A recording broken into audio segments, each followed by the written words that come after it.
அனைவருக்கும் வணக்கம். மனிதனா பிறந்த ஒவ்வொருத்தருக்குமே ஒரு அடையாளம் அவசியம். மனிதனுக்கு மட்டுமல்ல, விலங்குகளுக்குமே ஒரு அடையாளத்தோட ஒரு பெயரிட்டு ஒரு இனத்தோட தான் நம்ம குறிப்பிட்டு சொல்றோம்.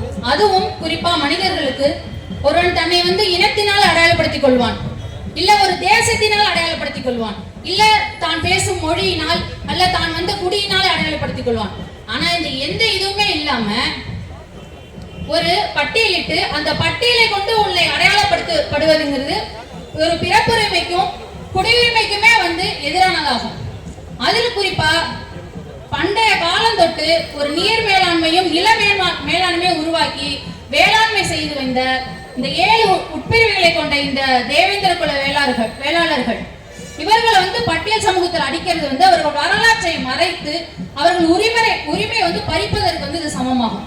நீ என்ன சொல்ற? பட்டியல் இனத்துல இருக்கிறது ஏன் அப்படின்னா, ஒரு குறிப்பிட்ட அடக்குமுறை ஒடுக்குமுறைக்கு ஆளான மக்கள் எல்லாம் பட்டியலிடுறாங்க. ஆங்கில காலத்திலயும் சரி, இந்திய அரசியலமைப்பு சட்டத்திலயும் சரி.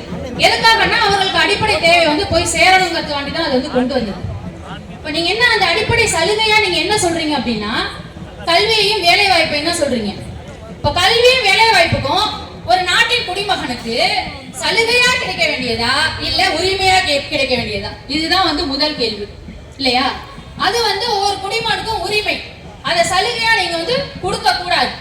இதுக்கு மேலும் தீர்வு என்னன்னா, நீங்க ஒண்ணு வேலை வாய்ப்பு, கல்வியை சொல்றீங்க, வேலை வாய்ப்பை சொல்றீங்க. கல்வியை ஒரு அரசாங்கம் எல்லாத்துக்கும் சமமானதா தரமானதா கொடுத்தா இந்த பிரச்சனைக்கு வேலையே இல்லை. அடுத்தது வேலை வாய்ப்பு. வேலை வாய்ப்பை திறமையின் அடிப்படையில இல்ல பொருளாதாரத்தின் அடிப்படையில கொடுக்கலாம். இல்ல அக்கா சொன்ன மாதிரி கணக்கெடுப்பு குடிகளின் கணக்கெடுப்பை எடுத்தாலே அதன் அடிப்படையில நீங்க வேலையை கொடுக்கலாம். நாங்க உங்களை பட்டியல் இனத்துல தான் வைப்போம், அப்பதான் உங்களுக்கு சலுகையை கொடுப்போங்கிறது எந்த விதத்திலயும் நியாயமே கிடையாது. ஏன்னா இப்ப நம்ம சுலபமா சொல்லிடுறோம், ஒரு ஊருக்குள்ள போனா அது எஸ்சி தெருவுன்னு சொல்லிடுறோம்.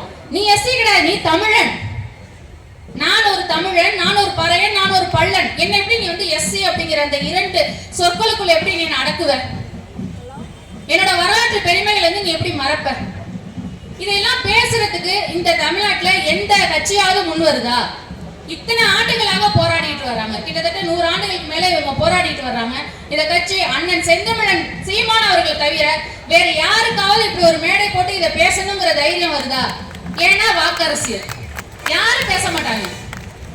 வேணா இளவு வீட்டுல போய் உட்காந்துட்டு பதனி வித்துட்டு வேணா வருவாங்க. பதனி எங்க இருக்காங்கலாம் இளவு எடுக்கு எங்க வேலைக்கு போறதில்ல. அஜித்குமார் செத்தப்ப போறதில்ல. ஆனா எங்க இந்த சாதி கொலைகளும் சாதிய ரீதியான பிரச்சனைகள் எங்க இருக்கோ அந்த இளவு வீட்டுல எல்லாம் போய் உட்கார்ந்து பதனின்னு பானையில பதனி வித்துட்டு வருவாங்க இந்த அரசியல் தலைவர்கள். எங்க அண்ணன் அங்க போறாரு, எங்க அண்ணன் எல்லாத்துக்காகவும் போராடுறாரு. எங்கன்னா இதுக்கு மட்டுமா போராடுறாரு? மனிதனுக்காக பேசினாரு, மாட்டுக்காக பேசினாரு, இப்ப மரத்துக்காக பேச போறாரு. இவங்களுக்கெல்லாம் என்ன தெரியும்? நீங்க திராவிட கட்சிக்காரங்க யாராவது போய் கேளுங்களேன், அக்ரிணைனா என்ன, உயர்த்தினா என்ன அப்படின்னு ஏதாச்சும் போய் கேளுங்களேன், தெரியாது.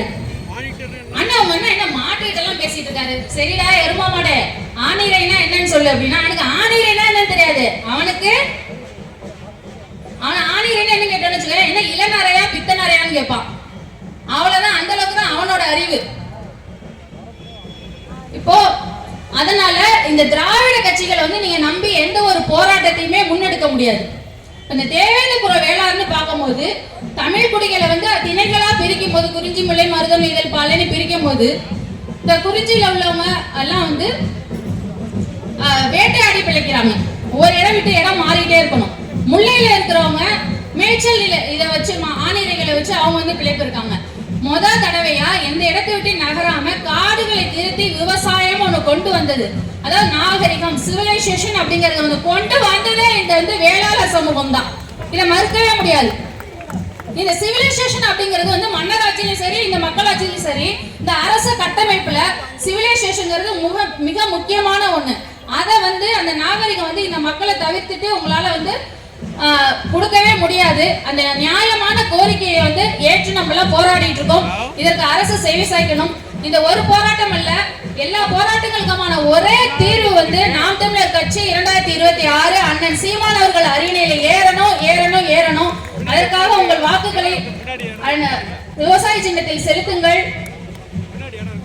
நாளைய தலைமுறைக்கு ஒரு நல்ல ஆட்சி கொடுப்போம். நன்றி, வணக்கம். நாம் தமிழர்.